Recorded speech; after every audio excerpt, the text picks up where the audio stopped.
Boa tarde, alunos. Voltei, sétimo ano. A gente ainda está falando um pouco sobre sabedoria. Assim como a verdade, a sabedoria é um tema que ele é muito perseguido e estudado pelos filósofos de todos os tempos. Um dos filósofos que é considerado mais sábio de todos os tempos é Pitágoras. Ele era filósofo e matemático. Ele viveu na Grécia no século V a.C. Dizem que foi o termo filosofia, que significa amor à sabedoria, e filósofo, que significa amigo da sabedoria, quem criou foi ele. Por que ele criou? Ele dizia que a verdadeira sabedoria, que em grego seria Sofia, ela não está à disposição dos mortais. Então, quando alguém chegava para ele e o chamava de sábio, ele falava assim, não, eu não sou sábio, eu sou filósofo, ou seja, eu sou amigo da sabedoria. Porque ele, como ele entendia que a sabedoria ainda não estava disponível aos mortais, ele achava que ele ainda não tinha a sabedoria. Mas ele entendia que ele estava procurando essa sabedoria, ele amava essa sabedoria. E por ele amar e estar sempre à procura dela, ele se considerava filósofo. Além dele, outros filósofos também, ao longo do tempo, eles tentaram entender essa questão da sabedoria e de sábio, e de quem seria uma pessoa sábia. E alguns deles deram características distintas, assim, características que são importantes para que eles considerassem uma pessoa sábia. Aqui no livro de vocês tem 5 dessas características que eles deram para uma pessoa ser considerada sábia. Para eles não bastava só ter conhecimento, só a pessoa ser cheia de conhecimento para ser considerada sábia. Além do conhecimento, ela teria que ter outras características também que para esses filósofos também seria considerada importante. Então, olha uma delas, a simplicidade. Para eles, uma característica importante para uma pessoa ser considerada sábia é uma pessoa que é simples, que tem simplicidade no decorrer da sua vida. Uma outra característica é autocontrole, é saber se controlar nas mais diversas situações que acontecem. Autocontrole, simplicidade e autocontrole são 2 características importantes para uma pessoa ser considerada sábia, segundo os filósofos. Uma outra é independência, ou seja, você não ser dependente dos outros o tempo inteiro, você ter sua independência. Então, olha, simplicidade, autocontrole e independência são características importantes de um sábio.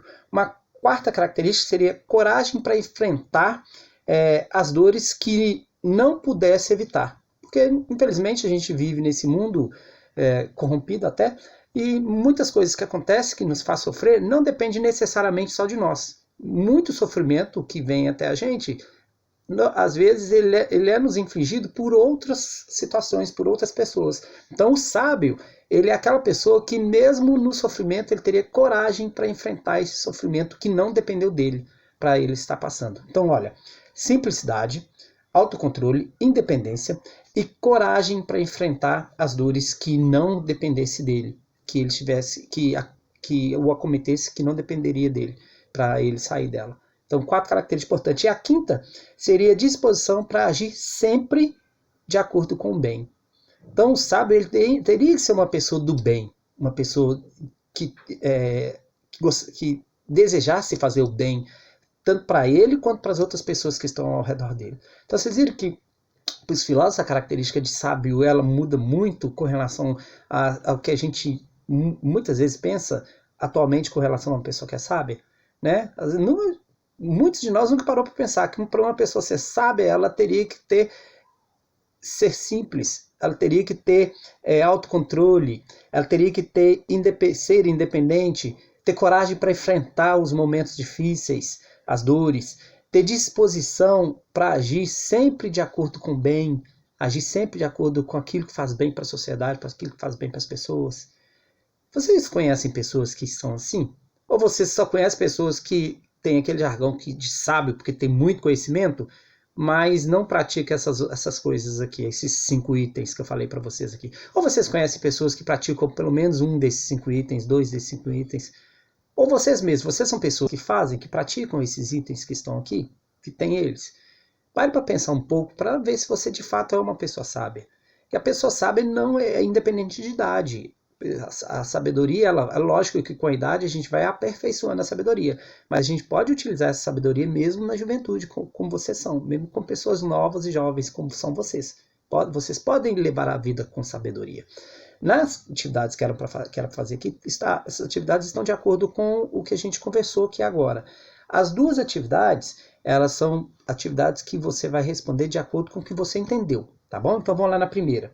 Reflita e converse com alguém aí na sua casa, que não tem como conversar com os colegas, sobre o que vocês entenderam, vocês entendem que seja uma pessoa sábia. Registre uma ideia interessante que você ouviu nesse diálogo. Ou registre uma ideia interessante que você ouviu nesse diálogo. Então, olha, converse com o pessoal de sua casa, mostre para eles essas cinco características de uma pessoa sábia, pergunte para eles o que eles acham dessas características e registre aí a conclusão que você chegou. Se o pessoal da sua casa entende que isso é característica de pessoa sábia mesmo, ou aí na sua casa o pessoal acha que uma pessoa sábia é só aquela que sabe tudo, um tanto de coisa, mas não, sabe só para ele e não sabe compartilhar, não sabe ajudar o próximo, não é simples, é gastador, né? Tem gente que gosta de consumidor assim, ao extremo, consumista nesse caso. Um consumista, ele é uma pessoa que é muito inteligente, mas é consumista, por exemplo, ela pode ser considerada uma pessoa sábia, segundo o que a gente estudou aqui agora. Pensa aí um pouquinho. Na questão número 2, registre nas linhas a seguir aquela que você considera a principal característica de um sábio. Não é necessário que esteja entre as características mencionadas na antiguidade grega. Então você vai pegar aí para mim e registrar para mim o que você acha. Qual é a principal característica para uma pessoa ser sábia para você? Não necessariamente tem que ser dentro dessas 5 características aqui, que essas são as características da antiguidade grega. Mas hoje, de acordo com o seu entendimento, qual é a principal característica de uma pessoa sábia? Registre aí para mim no número 2. Tá? Como eu disse, as duas questões são pessoais, mas a resposta tem que estar de acordo com o que está se pedindo. Tá ótimo? Então tá bom. Daqui a pouco eu volto porque tem mais uma correção para a gente fazer de atividade ainda. Um abraço, até mais.